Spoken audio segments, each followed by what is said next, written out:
Hi ho, cat guys, I'm Tangar Igroglaz, and today I want to discuss with you quite interesting topic.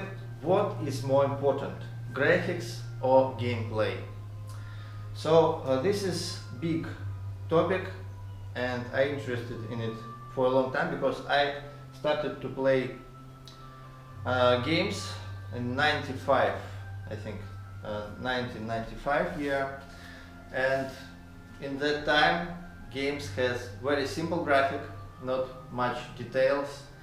If you would ask me my favorite from that time, it was, I think, NetHack, because this game you had a lot of options, you had a lot of options for gameplay. So in real life, guys, we have our eyes, and our eyes, they seeing the best graphics ever. Everything what we see around us, it's the best which you could make via computer. I think even the best computers of future, they wouldn't be able to do this graphics work which we have in real life. So my question is, why we are playing online games? Why we are playing just computer games if we have this perfect graphic? We're playing games not because of graphics. We're playing games because of options which we could influence at the world. So game, actually, computer game, it's like a film, like a cinema. So when you watch cinema, you do not have any options to influence at this picture. But when you play online game or any computer game, you have an option.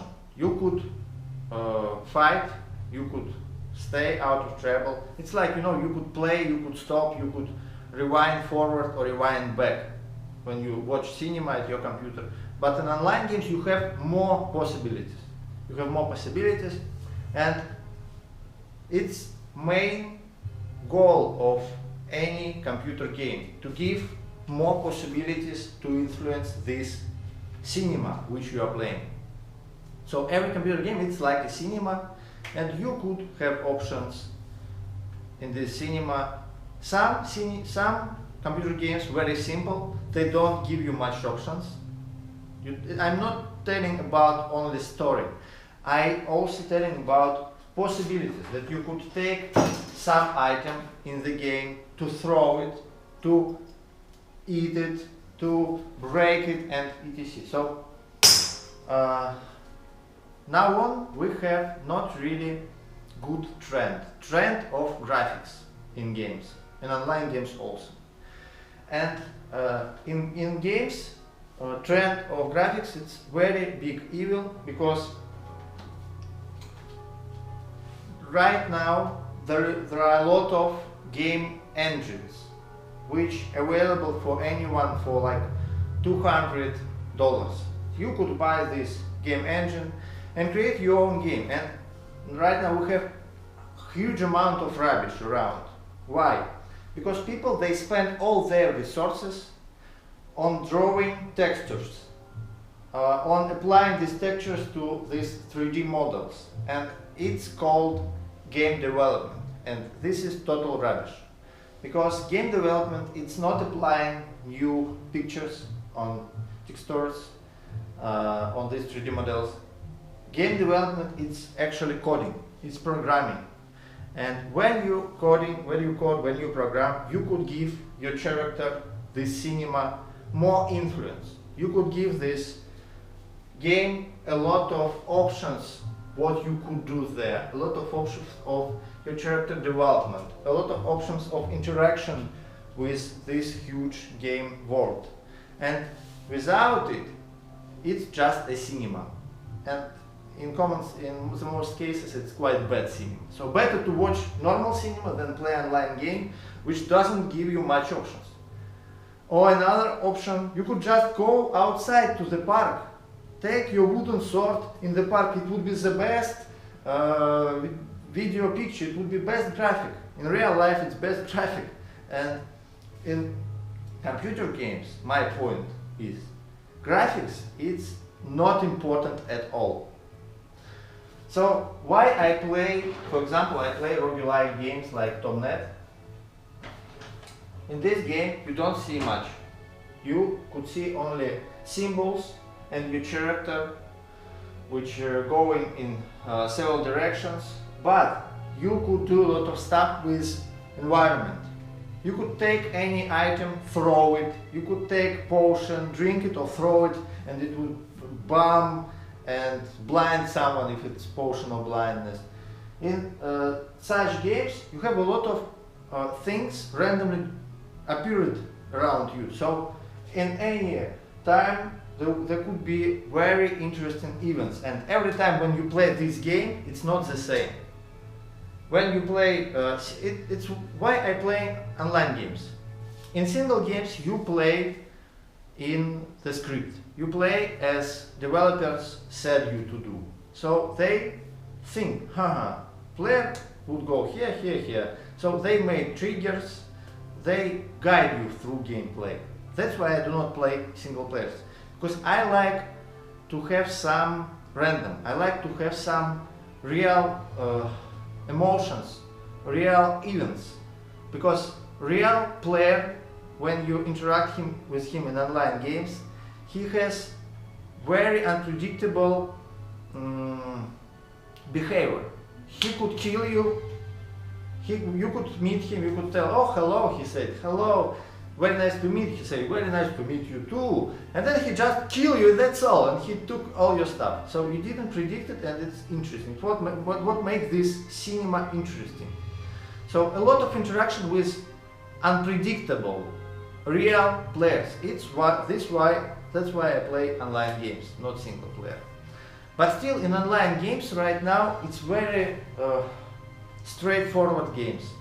Not much options of gameplay. It's just a feeling of your experience bar. You fill your experience bar with points. That's it. You kill monsters, have some experience bar. You try to go stronger, you could kill stronger player. That's it. It's whole model. But you do not have any interesting options of development your character. You can't influence at the gameplay around you. The most powerful game in this influence, I think it would be Ultima Online. Yeah, Ultima Online game, which is almost 20 years old, 18 if to be precise. So Ultima Online still very famous game, and a lot of players playing it. And it's very interesting mystery why nobody created another Ultima Online, Ultima Online 2. This niche, it's empty. There is no any Ultima Online like games.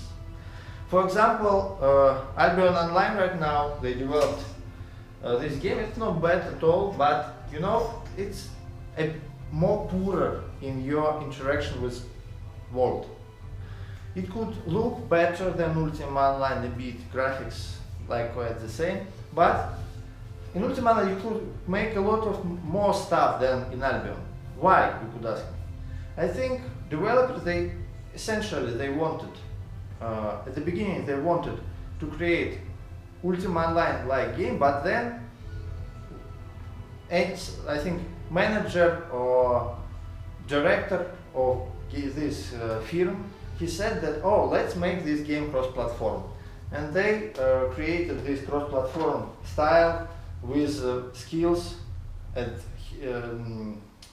right side of the screen, which you could push a button. So they just spoiled their game with this cross-platform rubbish.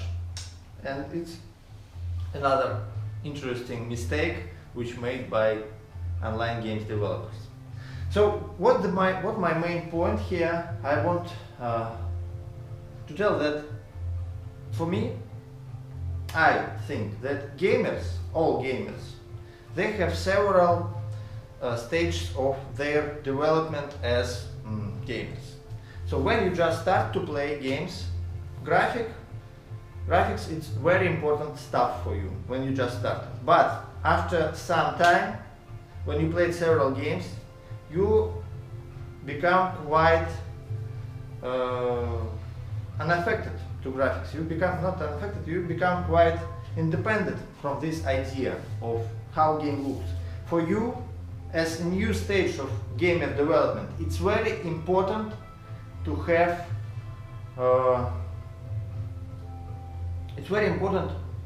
very diverse gameplay, to have a lot of options for your character. So right now online games, they are very young genre, so it's like less than 20 years. So soon I think this genre would become more complex, but right now the main trend is graphics. Yeah, right now the main trend is graphics. A lot of games at Unity developed with the right finger of your leg, so people making these textures, they applying these textures to 3D models and calling it game development, this rubbish. But I hope that soon more people, more gamers would come from... So gaming revolution is going right now, it's not end, it's just started. And a lot of gamers would go from first stage of their development as humans, gamers, to next one, and at the next one, gameplay, it's more essential than graphics. So developers, they had to use this system, they had to create games with better ideas, not better picture. Yeah? That's it, guys. Thank you very much for watching. It was my video about graphics versus gameplay. I choose gameplay. I hope you too. Please write your comments below this video. It was Tangar Igroglaz. Bye bye.